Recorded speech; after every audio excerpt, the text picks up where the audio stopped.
Hello and welcome to the first video of the first video series on this channel, Crack the Book. I'm so glad you were able to find this video, and I'm hoping this video, along with this video series, will be very useful and meaningful to you. With that said, I want to make sure you understand that the content on this channel is designed to be a study aid for you, which means I need feedback from you. Please let me know if you're having any issues, or if there's something you would like me to spend more time on, or if there's just a general subject you're having issues with. The more information I have, the better I am to create content that's useful and meaningful to you. Feel free to reach out to me on my Twitter, Instagram, email, or leave a comment in the comment section below. With that said, let's jump right into today's video, shall we?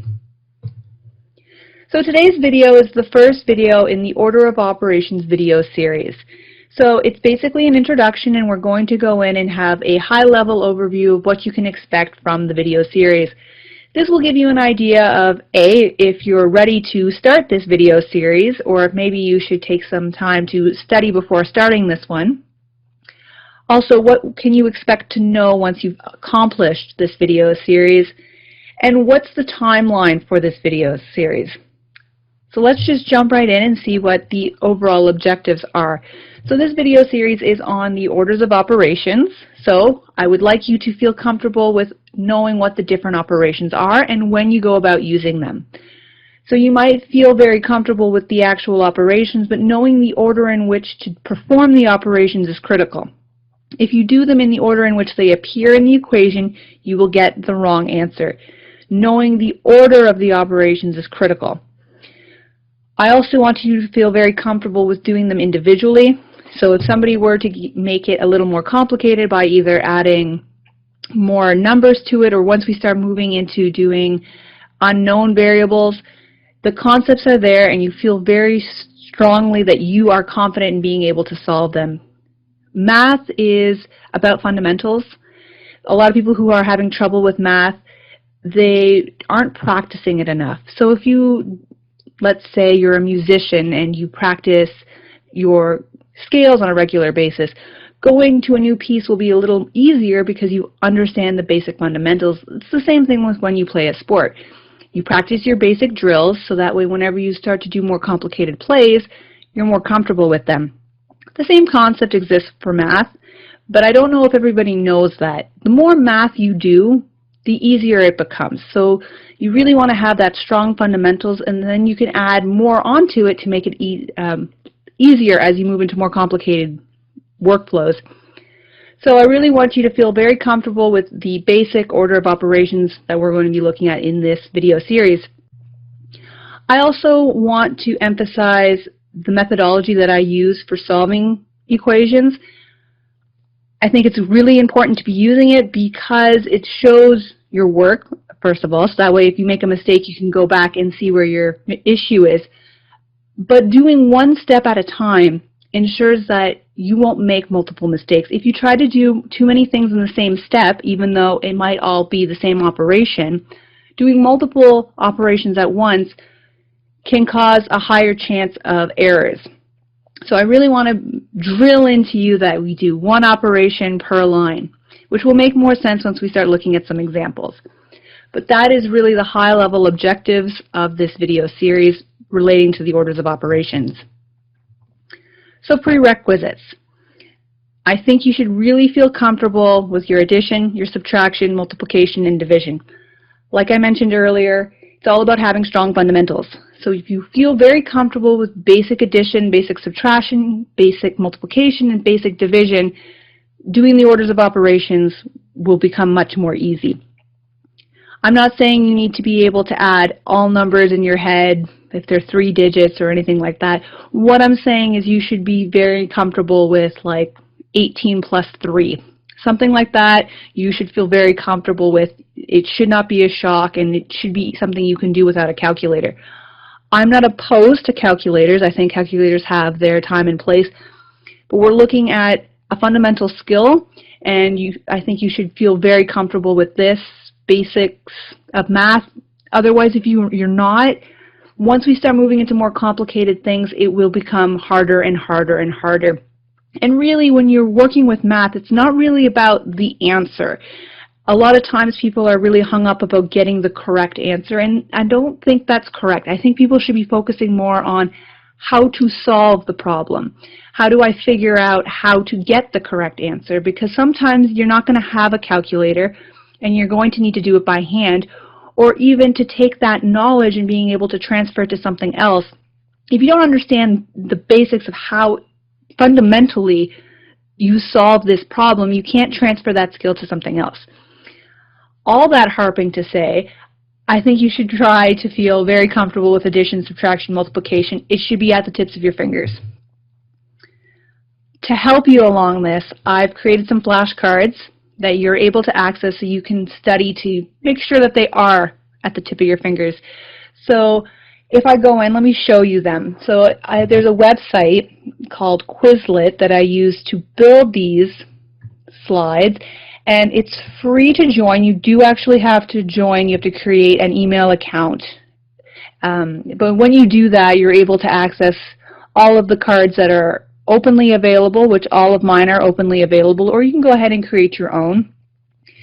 And what's really great about this is there's also an app you can download on your phone, and realistically I use the app on my phone far more than I do on the desktop computer, but you have the benefit of both, so you can use either or. I like the app personally because then whenever I have 5 minutes I can just do a few flashcards while I'm waiting for the bus or for my coffee or something along those lines. But the website does have a few little things that I wanted to show you, and that's specifically these games. I thought the games were pretty neat. So let me show you Gravity, because this one reminded me of a game I used to play when I was younger and I was learning my basic math. So I'm able to set the different options, but let's just go with whatever is there. So the idea is that these math equations are coming in, these asteroids, and I have to solve them before they hit the Earth to protect the planet, right? So it allows you to get some practice, and it's fun, and I personally really liked it. I thought this was neat, and it gets harder, and you can set the level of difficulty, and you can say which cards you want if you want to do multiplication or division. It's just a neat little way to practice without actually having to, you know, force yourself to say, oh, I'm going to study. You're playing a game, right? So it's just something I wanted to show you, but like I said, I typically use the app on my phone. I tend to use that to study just because it's more convenient for me. And you're also able to create your own flashcards, which I think is great as well. Only thing to keep in mind, if you're trying to use the flashcards to study something that is string-based, if you're writing an answer, you have to write the answer exactly the same way. It's matching the syntax, the special characters, the spaces. So be careful if you're trying to do that. If you're just using it as a flashcard and you're just flipping it over to see the answer, that's not a problem. But if you're taking the test and you actually have to write out the answer, it has to match 100%. So the right capitals, the right spaces, the right special characters. Okay, so that's the flashcards. I hope you take use of them. I personally really love that app. I can't say how much I actually love that app. But let's talk about the schedule. So if we're looking at the schedule, there's going to be videos on Tuesdays and Thursdays. So Tuesday, we're going to learn some new aspect to the orders of operation. It'll be our concept day. I'll walk through some examples, and I'll talk about areas where people might typically have trouble, so that way you're aware of some of the gotchas that people typically find. And at the very end, I'm going to give you a list of practice questions. Now, there's a gap between Tuesday and Thursday, and this is intentional because I'm hoping you spend the Wednesday to actually go through the exercises. There's not a whole lot of exercises. It shouldn't take you all day, but I'm giving you the whole day in between, so it gives you time to actually do the exercises. And you're going to hear me harping on actually doing the exercises because, like I said, it's a fundamental skill, and the more you do it, the easier it will be. So I will always encourage you to actually do the examples. On Thursday, again, we're just going to really quickly go over what we talked about on Tuesday, so that way we're all on the same page. And then I'm going to walk through every one of those examples to show you how the methodology would look. Again, I mentioned earlier, I'm not big on the right answer. Yes, the right answer is important, it is. but the methodology to be able to solve, the workflow, how you're presenting your work, I think is just as important, so that way you can transfer that skill to something else. So I really want to take the time to go through each and every example to make sure we're all on the same page and there's no questions. And then at the very end of the video, we'll just do a quick little summary to make sure we reiterate any of the issues that are typically found in this specific section, that kind of thing. So the agenda. This is going to be an 8-week video series. The introduction is this video, which is in week 1. Week 2, we're going to look at addition and subtraction. Week 3, working with signs. Week 4, brackets. Week 5, exponents. Week 6, division and multiplication. Week 7 is a summary, so we're going to talk about how all of the different operations work together. And this is really where it comes together. This is the meat and potatoes of it. And then week 8 is Q&A. So if there's anything specific, if you have an example yourself that you would like to have worked out, let me know, and it will be in the week 8 video. So before we jump into the Tuesday lecture, I want to go over the acronym Bedmiss because I'm going to use it all the time.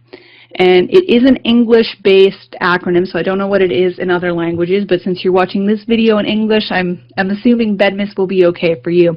And what an acronym is, in case you're not aware of what an acronym is, it's a word that you can use to remember things. So here, in this example, Bedmiss doesn't really stand for anything, but each letter stands for something. So the B is brackets, the E is exponents, the D represents division, and then the M is multiplication. And I had them both come in at the same line because division and multiplication are done on the same step.